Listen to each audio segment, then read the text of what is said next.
Good evening, everyone, from wherever you're joining us from. We're really so excited to have you here with us tonight, or afternoon or morning, depending on the part of the world you're joining from. And we're really so excited to have you here. Balanced Me Show is about love, life, and everything in between. And today we're just so blessed to have an amazing guest with us, to share from her wealth of knowledge. And it's so amazing, to have you here with us this evening. Thank you so much. Thank you so much, Oluwatoyin Ogunkanmi, the family psychologist. Before we go into what we have to discuss tonight, I will be reading your profile because I believe it's very important that our audience know who we have invited, to speak with us, to share with us. And it's such an honor to have you here indeed tonight. So I go straight into it. It's a long one, but I'm going to take my time to read it because earned every of the sentence here. Thank you so much. So we have Oluwatoyin Ogunkanmi is a seasoned clinical psychologist specializing in addressing and resolving psychological and emotional challenges within organizations, families, and with individuals. She is particularly focused on supporting adolescents and young adults in maintaining optimal mental health by equipping them with the necessary tools and resources for a fulfilling life. As the founder of Parenting Support System and PSS Wellbeing Center, Oluwatoyin leads initiatives that aid individuals battling substance use disorders and other mental health issues in their recovery journeys. She's also the convener of the Smart Parenting Community Outreach, a nonprofit organization dedicated to empowering parents in undeserved communities with effective parenting tools and resources. Together with her husband, Taiwo, Oluwatoyin co-founded the Gleekin Youth Development Academy. This platform fosters the development of young adults into independent, well-balanced, and productive members of the society.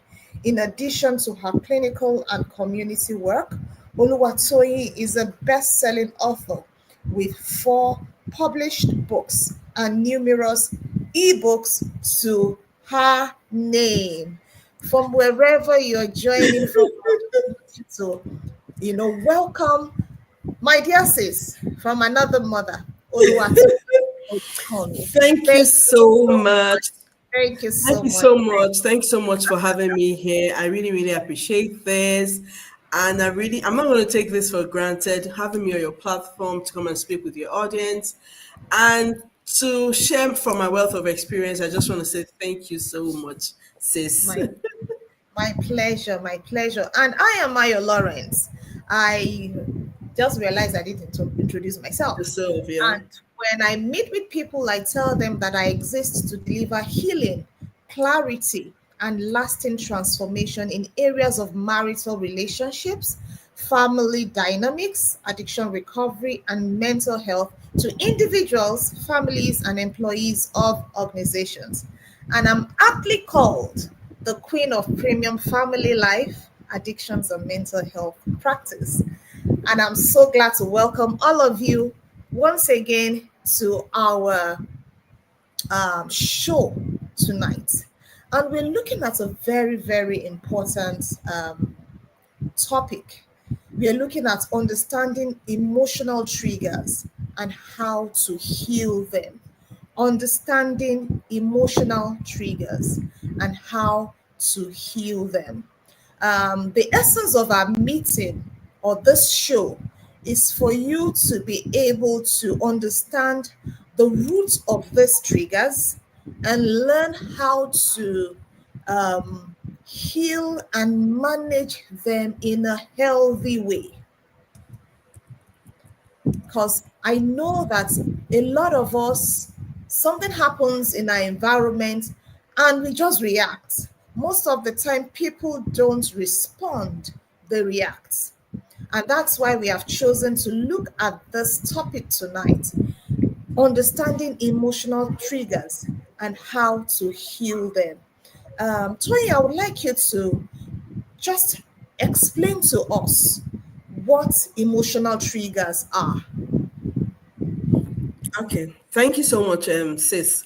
So before I go into what emotional triggers are, I'll start by talking about emotions because emotions are I call emotions like our signal or like the dashboard of the car that tells us what is happening within us or around us. And all emotions are neutral. I would say we can't say emotions are negative or positive, but our emotions can be empowering or disempowering depending on the context in which those emotions have been elicited. Now, when we talk of emotional triggers, these are, I'll call them, these are automatic responses, either due to a sound, due to a word, due to due to a word, a sound, due to a smell. These are these are things that trigger or activate a certain response or reactions from us. So let me just take that again. Emotional triggers are either events, people, thoughts, smell, a word, a place, anything that sparks sudden, intense emotional reactions in us. And most times, these emotional triggers they activate these emotions automatically, or these responses automatically, or these responses could also be disproportionate to the event happening or due to past experiences. Now, when we talk of emotional triggers, they are mostly, I'll call them negative or I'll call them disempowering. Like I said, I don't want to use the word negative. They're actually disempowering because they make us do things or they make us to react or respond in ways that are not empowering. When I talk about empowering, that means situations that will not help us to either think or behave right.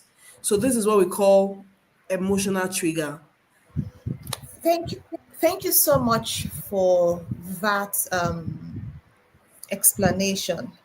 So, can you give us examples of emotional triggers? Okay, so when we talk of emotional triggers, like I said, I said it's most times from things that have happened in the past. So Okay. a trigger could be a word somebody has said to you. Okay. An emotional trigger could be a smell or a color. I Okay. remember there was a patient I was working with, and I noticed that most of the clothes this patient wore, they were always dark colored. And I asked, "Why do you wear dark colored clothes?" And she was like, "Oh, I've been wearing this for a long time." I said, "No, it's not just you've been wearing it for a long time. There is something that this clothes represents in your life." And she goes, "I don't want to be seen." So something happened in her past where she felt rejected or she felt abandoned. And because of that, she hides herself by wearing dark clothes. So emotional triggers can be categorized into different um, categories.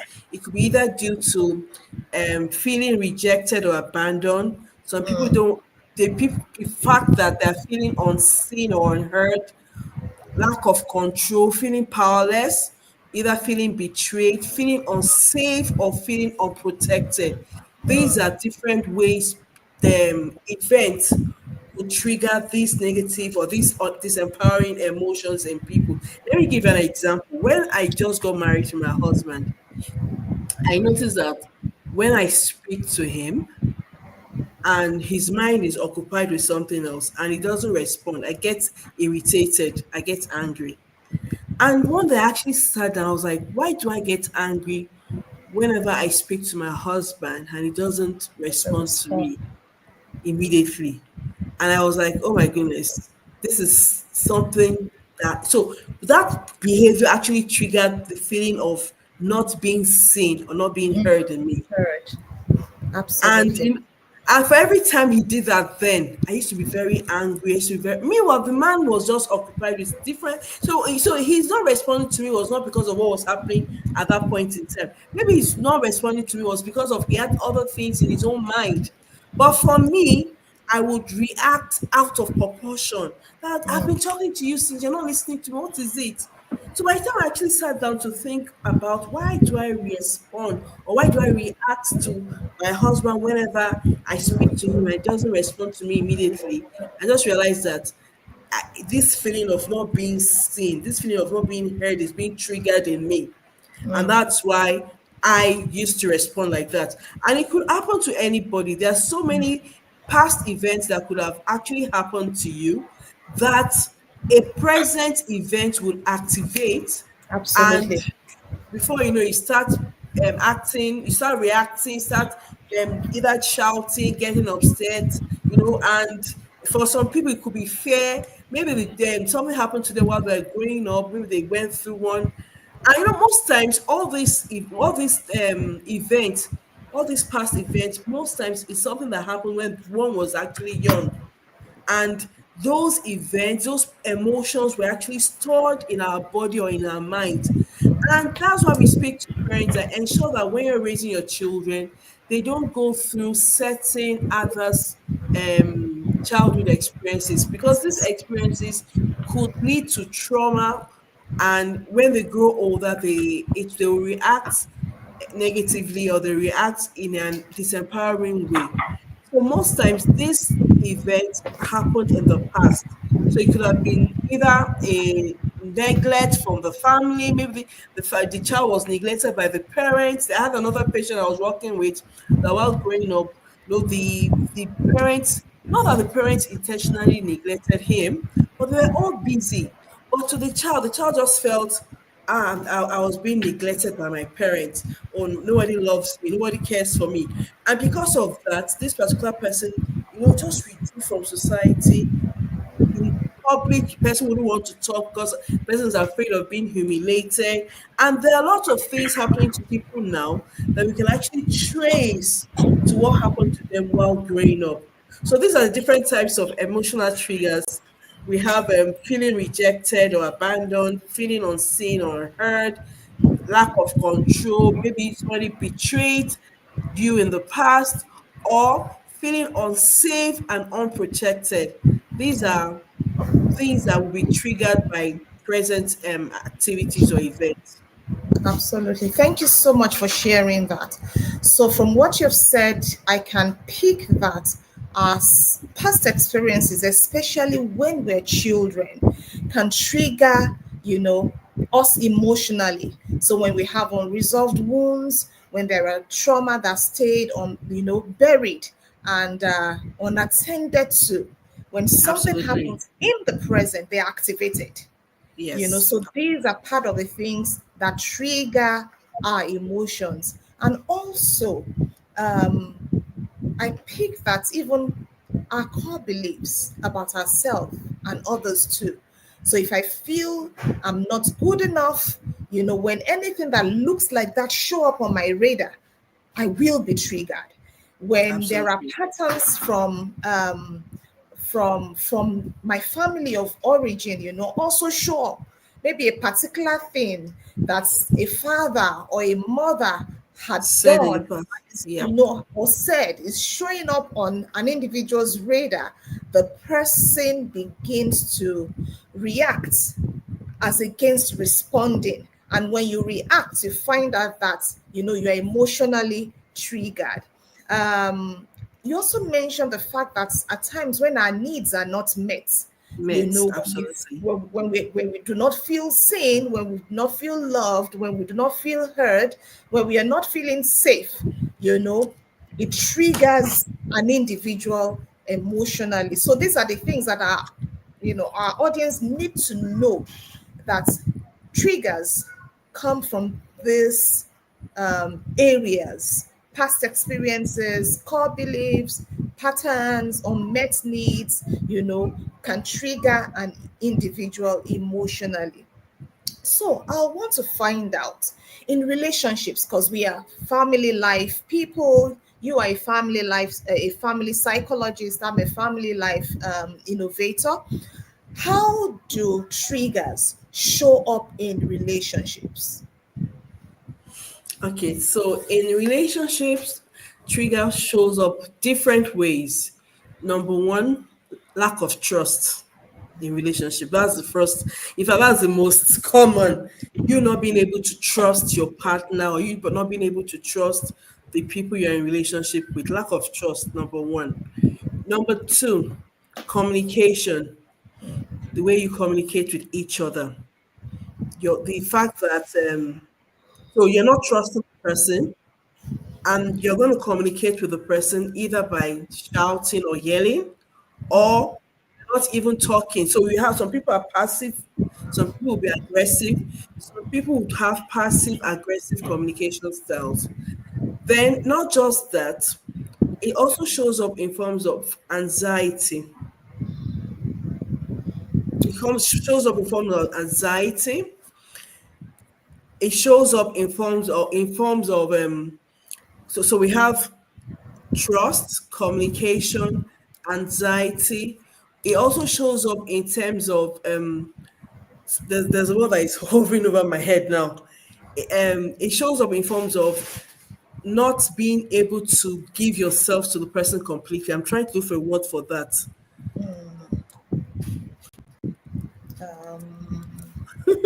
Holding back. Holding back, yes. You're not giving yourself completely to the person. And I think this also falls in line with trust. You're not trusting the person, so you wouldn't want to give your whole and all to the person. Because you don't want to be betrayed, you don't want the person to hurt you, you just hold back. And for some people, for parents, in terms of parent-children relationship, the parents will be aggressive in terms of yelling. And also, not just parents, siblings too. In terms of sibling relationship, it also shows up.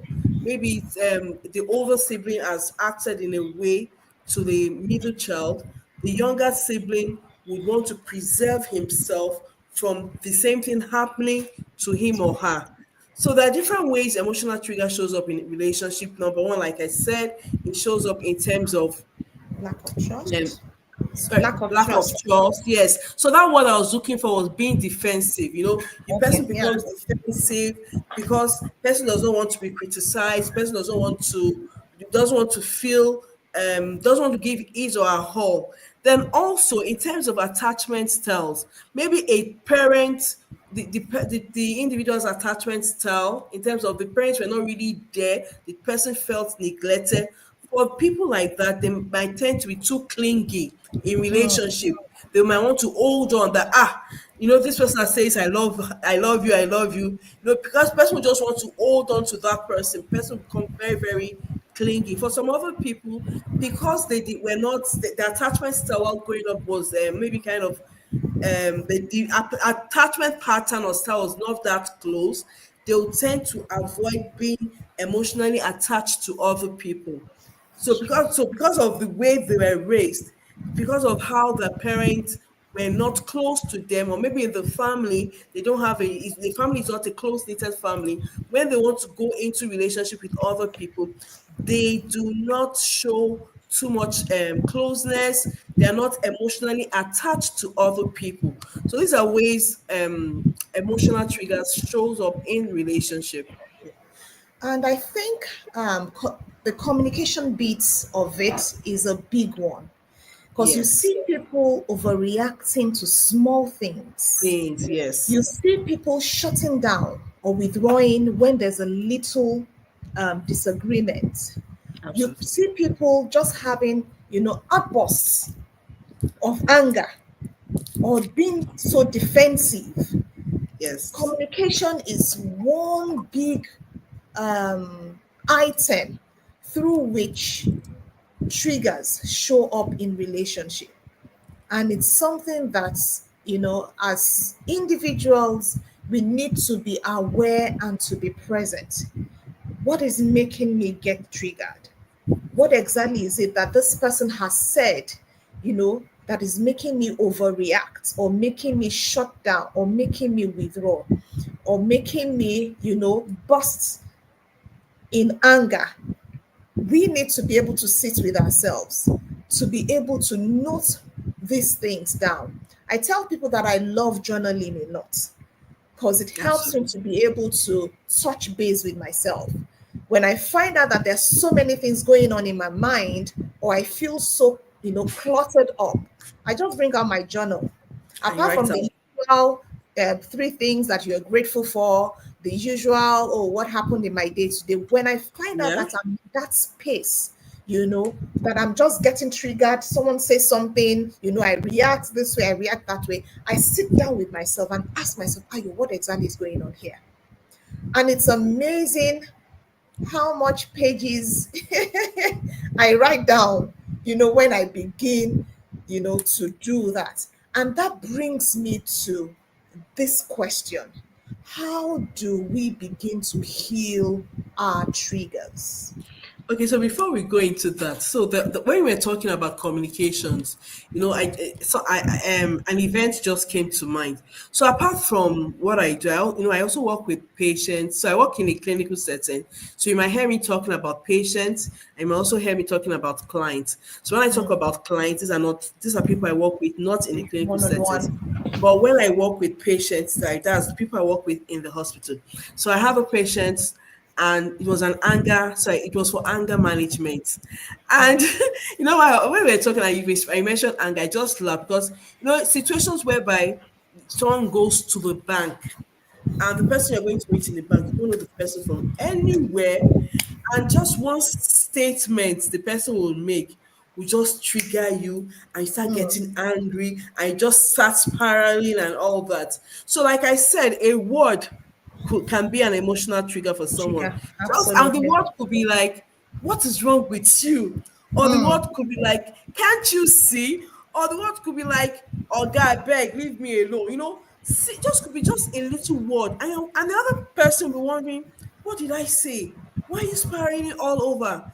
Unknown to the other person, that word you used is a trigger to this person. Reminding him So or her of triggers something. could be anything, and like you said, like we discussed, it most times it shows up in our communication, getting angry, yelling, and all that. So how do we heal these emotional triggers? First thing first, you need to be aware of the triggers. A lot of people do things and they're like, I don't know why I did that. I don't know why I keep reacting like that. When I started, I spoke about the fact that when I talk to my husband and he does not respond immediately, I used to get upset, I used to get angry. So it was until I actually took my time. Thank God for the knowledge we've learned along the way. And I was like, no, there's more to it. Why do I get upset when this person doesn't respond to me?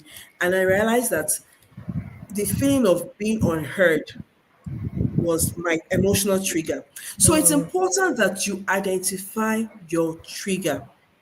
So, and the best way to identify your trigger is to get a journal. One of the things I do in my at my spare time, I have worksheets I use with my patients, right? Where they have oh, that's good, yeah. So I have worksheets where I've created a worksheet for emotional resilience and emotional stability, whereby there's a place where you write the event, the trigger, how you responded, and and when you're able to do this, it gives you, like, you're able to track, oh, every time I get upset, what was I thinking? So there's another thing I actually use with my patients too. It's called the TFA model, the thought, the feeling, and action model. For every event, for every trigger, there is a thought that comes to mind, and that thought is what triggers the way you feel, either you feel good or you feel bad. So let me give you an example now. The last time you crossed the the path, we call it gutter here. The last time you crossed over the platform, maybe a platform, you fell into that ditch. You fell into a ditch. So when next you see a A platform that ditch. has or a ditch, the first thing that comes to your mind will remind you. So that event that happened that first time was actually stored in your amygdala. And so every time you see a ditch, the first thing your mind would remind you is the last fall you had. So Absolutely. two things will happen. Is either you want to flee, you want to run away, I know I won't cross over, please, I don't want to fall down. Or you are careful and you think, okay, how can I navigate this and I don't fall down? Now, when you have your journal, you're able to identify the reason you respond or the reason you react to certain things. So the first step in you managing or you identifying or you healing from your trauma or your triggers is to know what those triggers are. Why do I behave the way I behave? That's the first step. Then once you're able to identify what your triggers are, the next step, very simple, is to now change your mindset towards that trigger. Change how you think towards that trigger. So, for example, instead of thinking that, oh, this thing is out to get me, or this person is a bad person, let's learn to reframe. Let's change the way we think about that incident. Because the ability to change the way you think about that incident will also help you to move ahead. So you understand what your triggers are, number one. The second is understand where what those thoughts are coming from and reframe the way or your belief around that trigger. So if your belief is like, oh, my village people, your village people are not around you here. So imagine someone that traveled to America and is still calling my village people. So it's a mindset, it's a belief. So you have to learn to start changing the way you're thinking about that incident. Then the third thing you need to do is to now start building emotional resilience and coping skills. So when next that incident happen, instead of you shouting and getting upset, what can you do? You pause, count 1 to 10. You now look for ways to manage your reaction. So instead of you reacting, you now start responding to that incident. So there's a difference between reacting and responding. When we react most times is we've not taken time to think through. It's just like an automatic response. But when we respond to an incident, that means you've taken time to think through. You've, you've thought about the consequences and the positive and negative consequences of what you're about to do, and you're able to choose the right action. Those are ways we can actually heal from past events. So the first is number one, identifying self-awareness. What is the trigger? Why do I respond to triggers like this? Identify and recognize your trigger because you need to heal. And like I said, you need to get yourself a journal to track Very the important. time those things happen. When you're Very, able very to track, you're able to identify the pattern. This will help you to check if there are other underlying issues. When we talk about emotional, so there's this thing I also use, the iceberg, emotional iceberg. Most times, the emotions you see on the surface, those are not the real emotions. There are other emotions under. So identify and recognize your trigger, first step. Second step is understanding why those triggers are triggers and reframe your beliefs. Reframe the way you think about it. I know there's something we call cognitive distortion, whereby the way you think about certain things, they're not right. And most times we think about certain things based on our past experiences, based on our significant emotional experiences, based on things that we've seen happening to other people. So you need to start changing, asking yourself, is this belief true? Where did I get this belief from? How is this belief serving me now? And you change those beliefs to positive beliefs to the truth. When I do this cognitive distortion, cognitive construction with my patients, I always tell them what are the evidence that this thought is true. What are the evidence that this thing you're seeing is true? What are the evidence? What evidences are there? to show that what you're saying or what you're thinking is real. If you don't have any evidence to back what you're thinking, that means those things are not real. Then the next step is now you building emotional resilience. And what is emotional resilience? Your ability to bounce back. So what do? You've experienced this the first time. You now know that okay, this thought is not real. So when next this thought comes to mind, what should I do? So and there are so many things you could do. You could do deep breathing exercises. You could do mindfulness exercises, whereby 5, 4, 3, 2, 1. 5 things you can see, 4 things you can touch or feel, 3 things Okay. you can listen to, 2 things you can smell, and 1 thing you can taste. Those are ways you can be to build your emotional resilience. There's so many other things you can do, but let me just stop with this for now. Thank you so much. You started with you being able to name it. Because when you are able to identify exactly what you're feeling, it helps you to begin that journey of being able to tame it. So, Yeah. naming, what you are feeling, identifying what you're feeling, is it fear? Is it anger? Is it shame? And you also mentioned the fact that we need to be able to be aware, where exactly is this thing coming from? Mhm. Where is this thing coming from? And we should be able to reframe whatever it is that is happening at that time. So you are challenging that story. You are challenging what you are feeling or what is happening to you. And you also mentioned, the calming techniques that we can deploy, the breath work, grounding exercises, journaling. I love that so much. Meditation, I love that as well. And for those of us who are people of faith, you can actually deploy praying as well. Prayer, I absolutely. know that when you pray, when you have conversations with God, it also calms you down. So these are ways you can soothe, your nervous system. And one other thing, came to my mind as you were speaking, and it speaks also to communication, that we mentioned at the beginning. It's always great to use the I statement. Yes. It's very important you use the I statement, because when you use the I statement, the other person doesn't feel attacked, because you're saying, okay, I feel anxious when I don't hear back from you. So the person knows that it is not about that him or her, it's about you.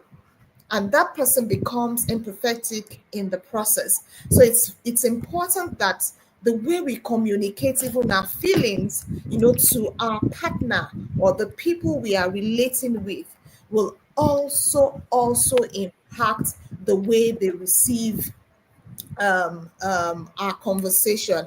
And also, when we do that, it shows we are helping ourselves intentionally to become better versions of ourselves.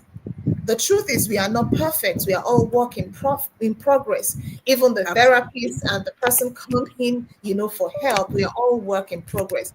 But the difference is, are you willing to become a better version of yourself? Are you willing to say, I'm not doing so well in this area and I'm ready to put in my best? I'm ready to stretch. I'm ready to, to go the long haul, such that I am in a great space, first for myself and then to the people in my environment. Thank you so much. I'd like to find out, do you have any other thing to add to what you have said before we Oh, move on to? yes. Okay.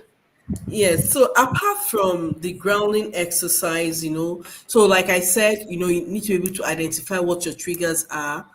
Then you need to be able to name what the triggers are, like you said, reframe them, and using the grounding exercises, journaling, and all that. Then another thing you can do is you could have like words of affirmation for yourself. You create words of affirmation for yourself. For example, if your trigger is something that happened in your past, you're no longer in the past. You are now in the present. So right now, so you tell yourself, I'm not my past. I'm in the present, and I choose how I respond to things happening around me. Affirmations are very, very good when it comes to you healing from the past. When you want to heal from traumas from the past, the way you say, what you look at, the way you see it, and what you say about it, retelling your story, very, very important. Then, if it's something that you've done in the past that is making you to feel that's so something you've done that you've not forgiven yourself for, then please do forgive yourself. Because, like we said, it happened in the past. This is the Yeah, present. Don't allow your past to dictate where you're going to hold you from going into the glorious and great future you have for yourself. Forgive absolutely. yourself, forgive yourself, and please embrace change is something that we all need. And when it comes to healing, healing is always an ongoing process. Yes, because Absolutely. there might be you might just find out maybe something that has been hidden in your memory. It might come up again. So what do you do? Are you going to go back to where you're coming from? No, you have to now learn again how to heal from the past. Healing is an ongoing process. Thank you so much. Thank you so much for saying that, because I know that a lot of us are stuck in the past. It's not even so much about what someone else have done. A lot of us are still in that space of not forgiving ourselves. Self, absolutely. Not forgiving ourselves. How could you have done this, Ayo? What were you thinking? How could you have said this? What were you thinking about? What was going on in your mind? With all that you know, you still found yourself, and we just, beat ourselves blue black. We need to heal from the past. We need to forgive ourselves.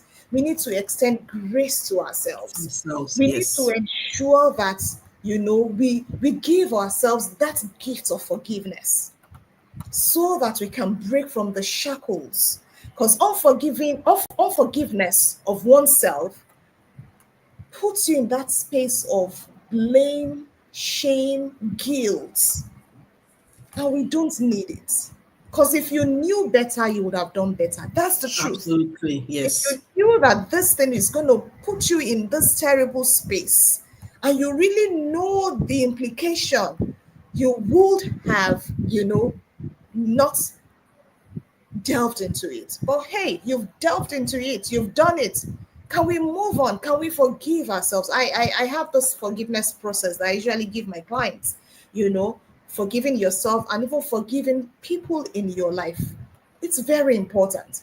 And that's one big thing that a lot of people need to learn to do, a gift for ourselves. And I want to encourage as many of us that are on the call, if there is anything you have done and is still keeping you in the past, I want you to remind yourself today that you are not your past.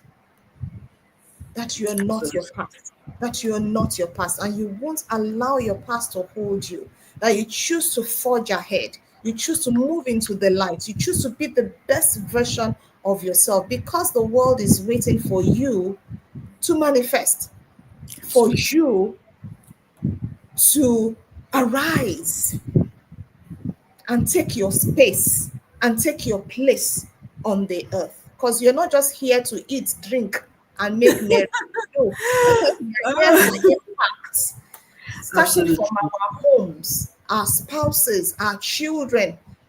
They must be able to know that someone is on earth. They must be able to know that someone is on earth doing amazing, amazing, amazing things. Thank you so much for sharing that with us.